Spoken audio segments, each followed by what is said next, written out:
क्रिस्त में प्यारे भाइयों और बहनों, आप सबों को जय यीशु। बालक यीशु की कृपा, शांति तथा अनुग्रह इस नव वर्ष में आपके और आपके परिवार के साथ रहे। आज ही हम सब विशेष रूप से पिता परमेश्वर को धन्यवाद देने का दिन है, क्योंकि ईश्वर ने एक और नूतन वर्ष हमारे लिए प्रदान किया है। हम में से हर एक व्यक्ति बड़ी उम्मीद और आकांक्षा के साथ या बड़ी आशा लेकर इस नया साल का इंतजार कर रहे थे। इसलिए सर्वप्रथम हम ईश्वर को धन्यवाद दें और उसके नाम की स्तुति करें, आराधना करें, क्योंकि उन्होंने हम सब पर दया किया है और उन्होंने हमें हर मुसीबत से, हर बीमारी से, विशेषकर इस कोरोना वायरस से हम सबको बचाया है। और आज का दिन और हम क्रिस्तियों के लिए दुगनी खुशी का दिन है, क्योंकि आज सारी दुनिया नया साल मना रहे हैं। लेकिन हम क्रिस्तीय लोग इस नया साल के साथ साथ माँ मरियम का त्योहार भी मना रहे हैं। मदर ऑफ गॉड, ईश्वर की माँ है। ईश्वर के माँ का त्योहार आज बड़ी उल्लास और उमंग के साथ हम मना रहे हैं। प्रिय विश्वासियों, माँ के बारे में या माँ का परिभाषा करना नामुमकिन है। और शादी के 12 साल के बाद एक बेटी अपनी माँ को एक चिट्ठी लिखती है। माँ, ओ मेरी माँ, ममता की मूरत हो, प्यार की सूरत हो। ममता की मूरत हो, प्यार की सूरत हो, दुलार का भंडार हो तुम। क्या माँ 20 बरस के रिश्ता के लिए मैं तेरे कोख के रिश्ता को मैं भूल सकूं? क्या ससुराल की खुशी के लिए तेरे मेरे नाल का या नाभि का रिश्ता को मैं भूल सकूं? नहीं माँ, कभी नहीं भूल सकती हूँ। पल पल दिल के पास रहती हो तुम, हर नज़र में रहती हो तुम, हर धड़कन में हो तुम। जन्म जन्म मैं आपको भूल नहीं सकता हूँ माँ। जी हाँ प्रिय भाइयों और बहनों, और एक बेटी और शादी के 12 साल के बाद 2 बच्चे होने के बावजूद भी अपनी माँ के लिए इस प्रकार का एक प्यार भरा खत लिखती है। ये क्या दर्शाता है? प्रिय विश्वासियों, एक बेटी अपने माँ के प्रति जो उनके दिल में जमा है उस प्यार को प्रकट कर रही है। और दुनिया में कई प्रकार के रिश्ते हैं, लेकिन सभी रिश्तों में से सबसे श्रेष्ठ रिश्ता जो है वो माँ बेटे का या माँ बेटी का रिश्ता है। माँ का रिश्ता को कभी हम भूल नहीं सकते हैं, और माँ के रिश्ता को ना कोई इनकार कर सकता है, ना माँ की तुलना और दुनिया में किसी से नहीं कर सकता है।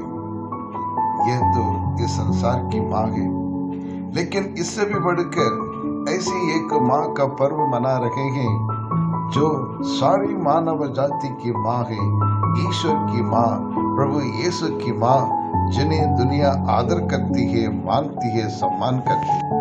माँ मरियम बालक यीशु को यरूशलेम मंदिर में ले जाकर ईश्वर के सानिध्य में भेंट चढ़ाती हैं। अर्पण करते हुए स्वर्गदूत के द्वारा बताया गया नाम को यीशु को रखती हैं। यही है आज के सुसमाचार का मूल सार। नामकरण का मतलब होता है वह बच्चा समाज का सदस्य बन जाता है, समाज में उनकी स्वीकृति मिल जाती है, मान्यता मिल जाता है, एक स्टेटस मिल जाता है। और यहूदियों के रीति रिवाज के अनुसार पूरे समाज के सामने अपने बेटों को परिचय कराया, सारी दुनिया को बतलाया यह बालक माँ मरियम तथा यूसुफ का बेटा है करके। और इसलिए प्रभु यीशु भी और अपनी माँ को सम्मान करने के लिए, अपनी माँ को महत्व देने के लिए क्रूस में से ऐलान किया था, ये तुम्हारी माँ है, सारी दुनिया की माँ है, मानव जाति की माँ है करके। इसलिए बाइबल बताती है, यूहन्ना सुसमाचार अध्याय 19 पद संख्या 26 से 27, ईसा ने अपनी माता को और उनके पास अपने उन शिष्यों को देखकर कहा, भद्रे, ये आपका पुत्र है। इसके बाद उन्होंने उस शिष्य से कहा, यह तुम्हारी माता है। उसी दिन से लेकर आज तक अभी तक हमारी माँ बनकर हमें प्यार करती है, हमारी देखरेख करती आ रही है और यीशु से हमारे लिए हर पल सिफारिश करती रहती है।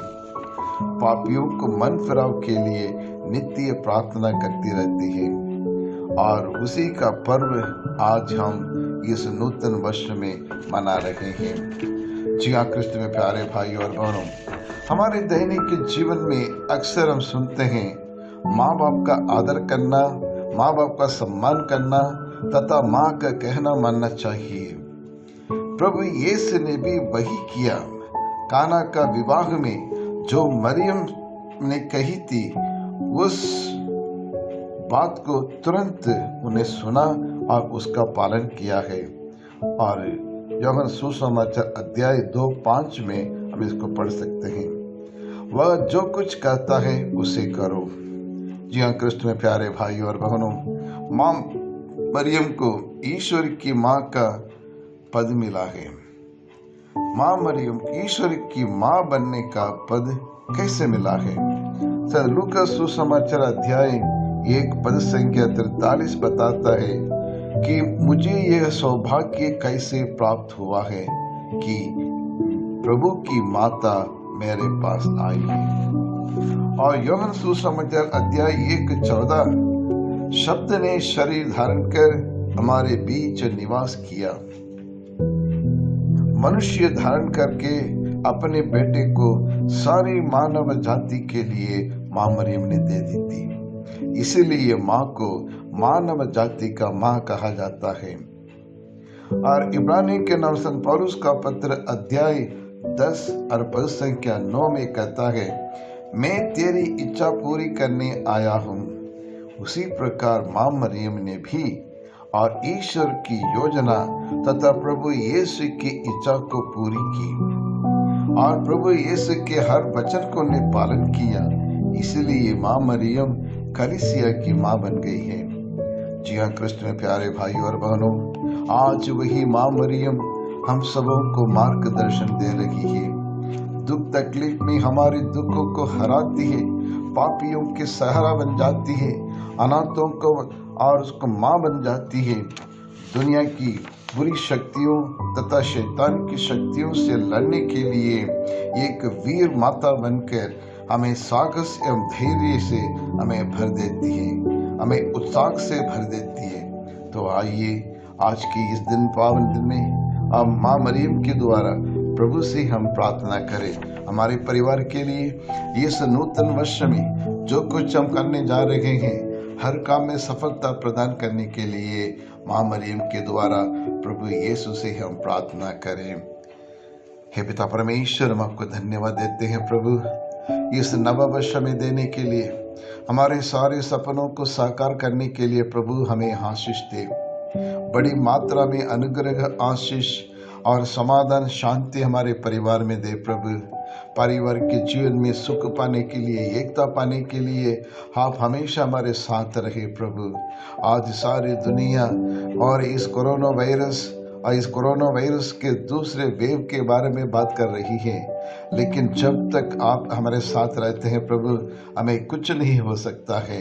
इस नूतन वर्ष में आपकी इच्छा को पूरी करने के लिए हमारे लिए जो योजना आप अपने मन में रखे हैं, आप उन्हीं के अनुसार और हम जीने के लिए, आपकी योजनाओं को पूरा करने के लिए, और प्रभु हमें पवित्र आत्मा से हमें अभिषेक करें। हमारे भारत देश में और लोगों के बीच में और अनेक प्रकार के जाति धर्म के बीच में एकता बनाए रखने के लिए हमारी मदद करें। हमारे देश के सभी नेताओं को भी आशीषों ने प्रदान करें, ताकि भारत देश को उन्नति को ले चल सके और एकता बनाए रखने में वो सफल बने रह सके प्रभु।